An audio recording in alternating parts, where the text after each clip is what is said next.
Hey, what is going on, everybody? Welcome back to another episode of Finance with Parks. Today we are going to try to do the impossible. We are going to try to make accounting fun. We have two books I want to review. On the last episode, I talked about Shark Tank, how valuations work, things like that, and it made me think about two books that I had read probably 4 or 5 years ago now, right when I graduated college. I was studying finance at the time, and they were two books I saw at Barnes & Noble's that really seemed like they would help with the fundamentals of business, and that is accounting and reading financial statements. Now, I'm not going to lie to you, they're not the most exciting reads on planet Earth. It is still accounting related at its core. Accounting seems like it could be boring in practice. However, when you apply it to how it's actually used in businesses, and especially startup companies, or you use it in examples of how it applies to businesses, it can actually be kind of fun to read about. So the two books I'm going to talk about today are The Accounting Game by Daryl Mullis and Judith Orloff. And the second one is Financial Statements by Thomas R. Idelson. Now, both of these books use examples of fake companies to help explain how financial statements are used, how the income statement and how the balance sheet is developed, what transactions need to be used, etc. The first one I'll start with is The Accounting Game.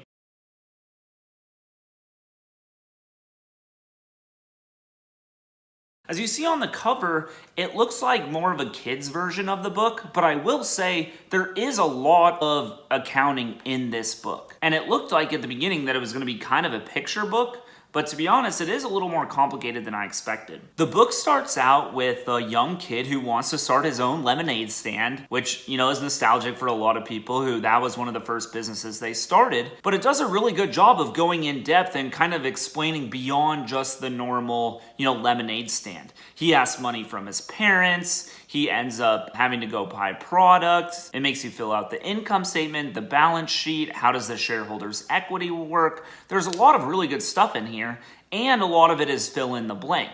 So it asks you questions with your feedback, and then you have to go in and fill out the book. I went through here and answered every question. I'm not asking you to do the same thing because I know I'm probably one of the only nerds that would go through and do that, but it was really beneficial to help me understand kind of how those main financial statements flow together. Now, although accounting can seem boring, it is really the core foundation of the business. All of the transactions that happen, all of the money-making activities are recorded through key financial statements. And that's what this book does such a great job of doing. And this can be applied to any company. I think that is what's so key about it, is that all companies, as publicly traded ones, private ones, they keep some sort of financial statements, and that contains all of the key documentations for that company. It shows how it makes money. It shows how their sales are doing. So understanding them is one of the most vital things you can do, in my opinion. Honestly, I wish in some of my finance classes that they would have taken it back down to this kind of simplistic of a level and started with an example of how a company operates. Because when you're just talking accounting by itself in a silo, trying to do debits and credits, trying to fill out the balance sheet, trying to fill out the cash flow statement, it can be boring. But when you put it in real life terms, even as simple as owning a lemonade stand, it makes it a lot more exciting, and in turn, a higher likelihood that you're gonna understand it. So that is book one, The Accounting Game. Starts off with, a little kid who starts his own lemonade stand, goes all the way through the life cycle of the business. Thought it was an engaging read. It is really long, and so I did honestly skip through some sections because it gets a little bit repetitive in the middle, but overall a great book and super helpful to give you those basic understandings of financial statements.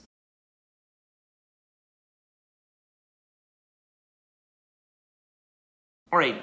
Then book number 2, actually called Financial Statements, it's a little bit more advanced in some of the topics, I would say, but a very similar format. This one has a applesauce company that they use as the example, and it starts from the very beginning when the business owner raises cash, and it goes from the whole life cycle of the company again, from very startup to the sale of the company. It talks about buying office buildings, it talks about buying product, talks about depreciation. There are a ton of great things in this book, and I think I learned actually more than I did from The Accounting Game, because although it's kind of written at a higher level and it's not the fun picture, different colors scheme that the accounting game has going on, but the information itself and the way it's written out, it's not for kids by any means, but it's a really good way to get solid fundamentals of business really quickly. It's also very interactive. The way it's structured is really each chapter kind of starts out with, here are the 10 transactions we're gonna make,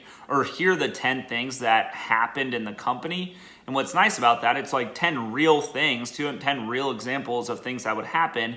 And then it kind of says, okay, here's how that gets reflected in the financial statements. So here's a good example of how one of the chapters for the financial statement book starts. It's structured as 6 transactions, and this is the very beginning of using the example of the applesauce company.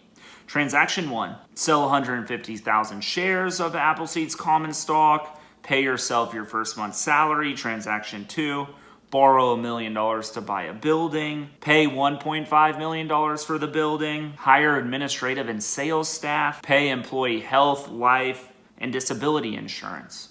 So you can see those main 6 transactions, those are really key items to know how to document in financial statement. Now, towards the end of the book, I really like it because, as I mentioned at the beginning, it takes it to the sale of the company, but it does a really good job talking through things like I discussed in the Shark Tank video.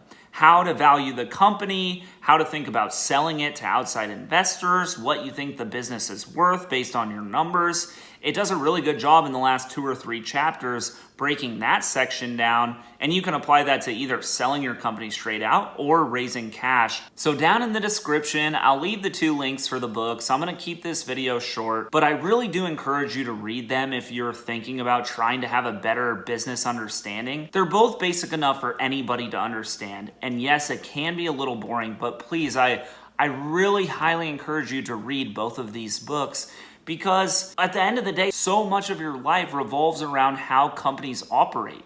It just blows my mind that college courses aren't at least doing a semester of these kind of business basics, because it is so key. It's literally how our economy functions on its own. The companies, small businesses, even large companies, things like Apple, Facebook, Google, Amazon, they have created so many jobs for people. And the fact that going through college, there's not a basic course of how they make money or how they're structured or how they raise money is really disappointing. So with all that said, I'll link the 2 books down in the description. They're both links to Amazon. Feel free to purchase them. If not, there are probably a ton of other books out there if you're interested in learning about financial statements. But hopefully this video was helpful. If you enjoy the content, if you could like and subscribe down below, that would be greatly appreciated. We're posting videos every Sunday and Tuesday. Thanks again, and we'll talk to you all soon.